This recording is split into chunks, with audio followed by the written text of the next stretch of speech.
This is Hannibal here from the HannibalTV.com with a daily wrestling news update. Actually, the last news update before I move out of my old house here. So you're not going to see this skull background anymore. If anyone wants to buy it, Great North Wrestling at gmail.com. I am willing to autograph it and sell it. So 250 US minimum offer. I've already had some offers at that price. I've interviewed a lot of famous people with that background, including the Berserker, who I'm interviewing again this weekend. But let me get into the news before I digress any further. And by the way, I'm not selling it because I'm poor. I'm selling it because I don't want to store it.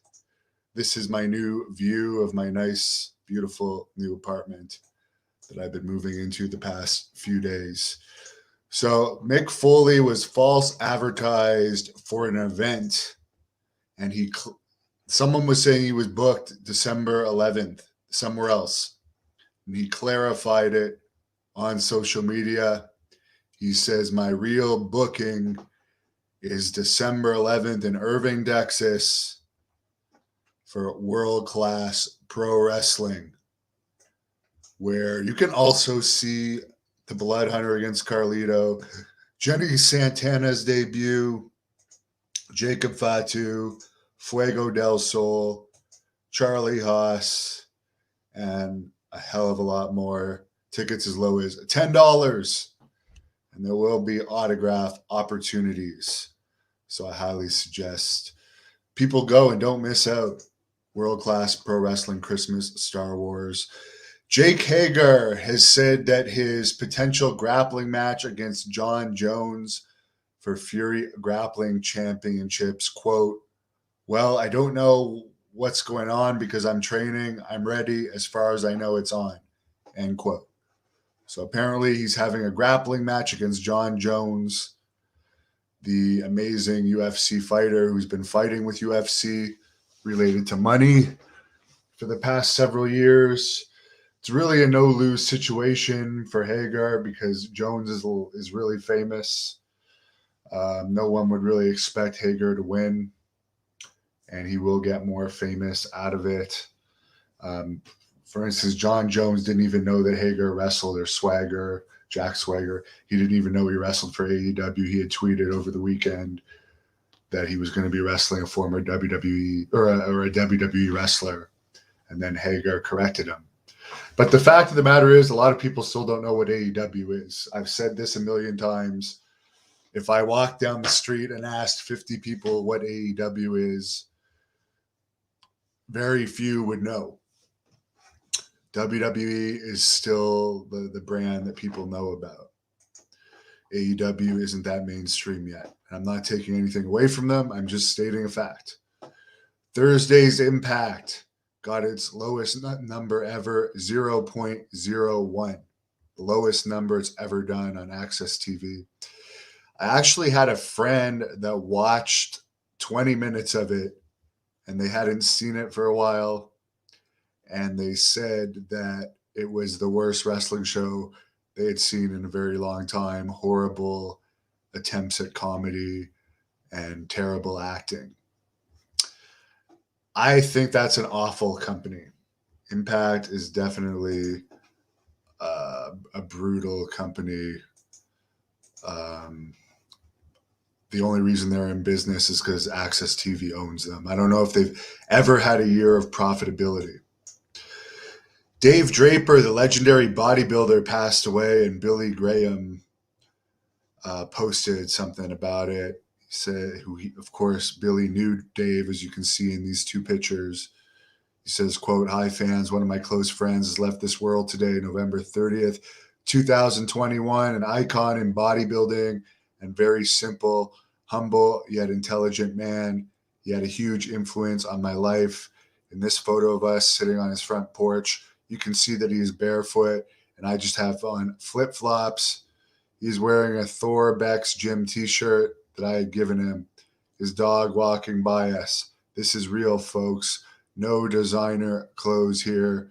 I'm also wearing the pants that we used that year, the 1980 World's Strongest Man contest. The other photo, Arnold always gets the glory, but there sits Dave Draper checking me out. Also, the first night I had met Arnold and Draper, these two future friends in late 1968. Great loss to Valerie as well. She loved Dave for just being Dave. R.I.P. my dear brother, superstar Billy Graham, end quote. And for anyone that doesn't know, Valerie is Billy Graham's longtime wife. And I got a plug for people. I did do a video today. I actually have done a few Blaze workout videos lately because I've been hanging out with her a lot lately. And I did one of her today showing her ass shaking trick. It's pretty entertaining. Jason, I am in my last day of moving. Someone saying I'm sorry about Piper. Yeah, my ex says she's never going to let me see Piper again, even though I named her. I had her since she's a baby, but this is why I don't really care if people know that I'm going out with Blaze anymore, because my ex is being a bitch. Victor says, hey, Hannibal, the Blood Hunter will destroy Carlito. That's going to be a hell of a match. Hell of a match. Isaac, I wish I was in the shape that the Blood Hunter was in. I really do. But I'm retired from wrestling. I have no interest in wrestling. I never made any money in wrestling.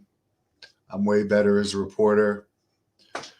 I'm a supporter and a sponsor of Blood Hunter, just as I am of Blaze, many wrestlers I'm a sponsor of.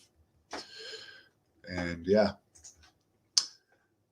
Kurd Harris says, great to see Charlie Haas still doing it. And I also have a wrestling company, Great North Wrestling, and our first event of 2022 is going to be in April, right here in Ottawa, the 15th anniversary show. Yes, we've been running for 15 years, and it's going to be a huge event. Really looking forward to it.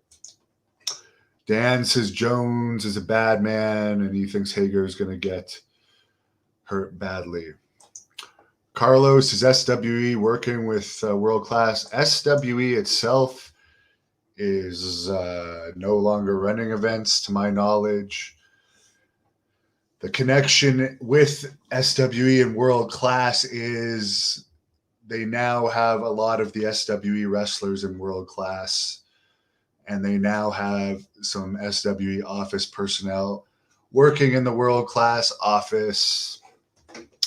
So you could say that there is a connection between the two. Obviously, I've been posting some footage that I haven't posted before of SWE on this channel, but that's not new footage. That was footage that took place after I had my falling out with them. But I don't think there's anyone that I don't like from the SWE days. I wouldn't trust Teddy Long, but he's not going to be part of World Class, to my knowledge, because I think a lot of the people in SWE found out the hard way that he's a snake.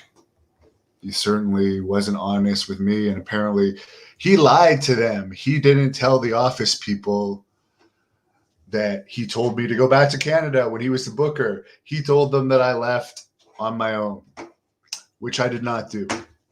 I was actually enjoying Texas, and I had to come back and experience 2.5 more months of lockdown in Canada. Mad Pup, yes, I did give Foley a lift after the Montreal screw job. It wasn't my dad. It was my friend's dad.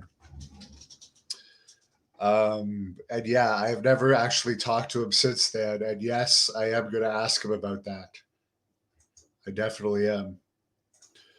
William checking in from New Hampshire, where I've driven through many times. Isaac, you look like you're real smart, don't you? I think the fans would agree looking at your picture out here. You're a real Detective Columbo. I guess we should just, based on your picture, agree with you. But unfortunately, you're not telling the truth. I wish I had his physique. Um, but unfortunately, I'm not that strong. And he's actually more violent. If you watch the Hannibal matches and the Blood Hunter matches, he's much more violent than I ever was. Did I just go over the Foley thing? Sorry about your pup. Yeah, I did go over the Foley thing. It's not world class. He's coming to world class, but some other company was also saying he was going to wrestle for them. December 11th, he's wrestling for world class. Apparently, the same thing happened with Charlie Haas. Some other company in Virginia had advertised him too, but he's wrestling for world class. There's a lot of shady independent companies out there. Is PCW Ultra working with world class? Who knows? There's some of the same talent in there, such as Jacob Fatu and the Blood Hunter. Joseph Samael, I've heard rumblings that he might appear in world class in the future. Kevin Sullivan is in both companies. Kevin Sullivan manages the Blood Hunter in PCW, and he's managing the Blood Hunter in world class along with Blaze. Blood Hunter is going to have both of them for the first time in Texas at the same time, so it's going to be historic. I would come to that. Tickets as low as $10. Southern Junction, Irving, Texas. WorldClassProWrestling.com has more information, and Alexander already is looking forward to it. Yes, hit the like button. I appreciate it. Vermont, I used to go to Vermont all the time. I have actually thought about putting an event on in Vermont. Maybe one day. William, WWE says they got no pop from the Miz promo, unlike AEW. I have no idea what you're talking about. Is the Miz in AEW now? I don't think so. But I just might be confused. Junior says, go Hawkeyes. Yes, my favorite amateur wrestling team. How old is Piper? She is over 9.5. She's almost 10 years old. David K wants to see another APA. Bobo, Scotty too hot. Doesn't he work for WWE? Nick says appearing in world class seems risky at this point. I don't think so. World class, the December 11th show is 100% happening. Everyone's been booked. Flights have been paid. Deposits have been paid.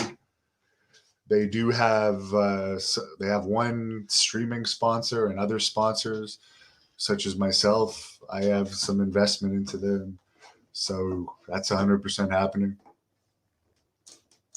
Brent says it's going to be a great Christmas in Texas.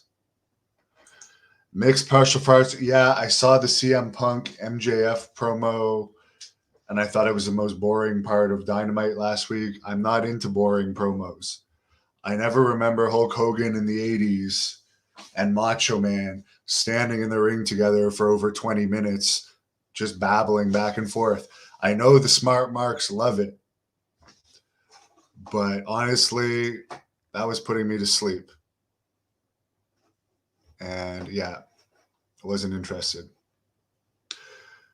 Tyree says Scotty Too Hottie has been fired. Rusty's looking forward to December 11th. And by the way, probably 4 of those matches are going to air on this channel. I can't air the whole thing because of their streaming deal. And Jenny Santana's first match is going to be on there too.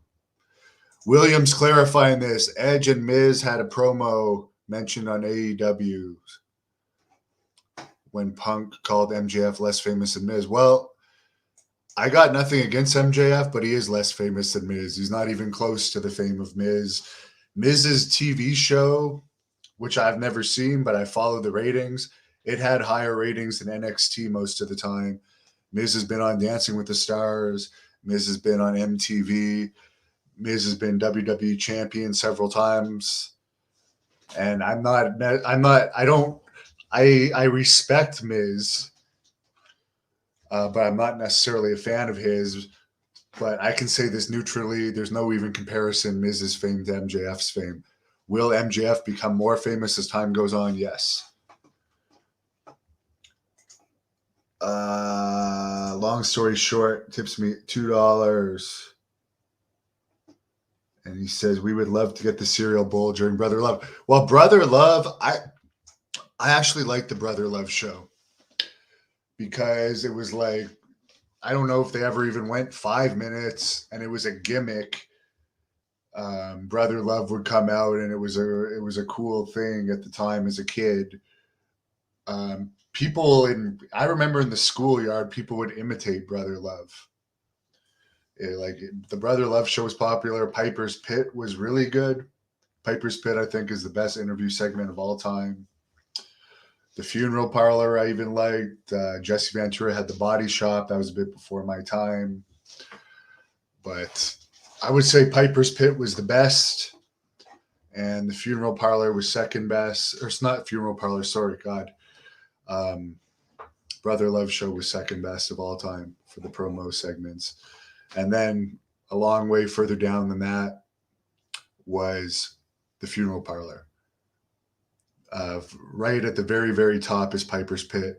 A good ways down is Brother Love, and a good ways down is the Funeral Parlor. Now, I don't know if any of you felt this way. You can tell me in the comments. But because the Funeral Parlor replaced the Brother Love show, and because the Undertaker was originally managed by Brother Love, then it was Paul Bearer. They both wore face makeup. They were both fat, and they both did voice impressions. I actually thought Paul Bearer was Brother Love.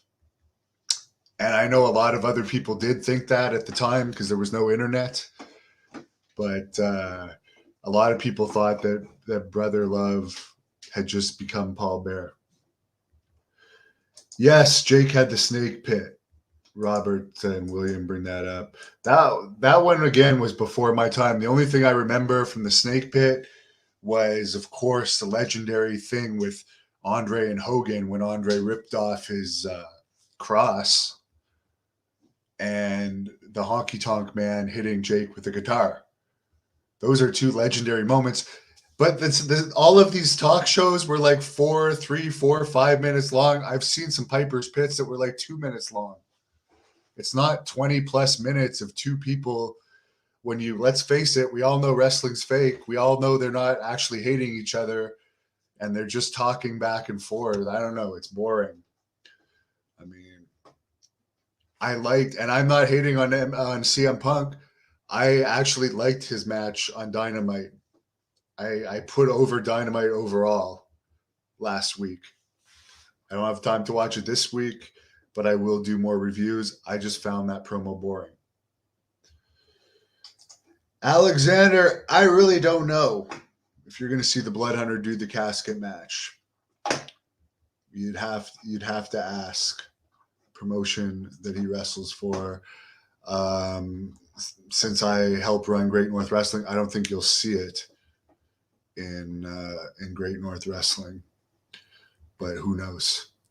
Maybe one day he'll be in AEW and they'll do a casket match with the Blood Hunter in AEW. You never know. Anything can happen in wrestling. And the Blood Hunter is probably the best heel on the independent scene in the US and Canada right now, and will be soon as well in the UK, in Cheltenham, coming up February 19th.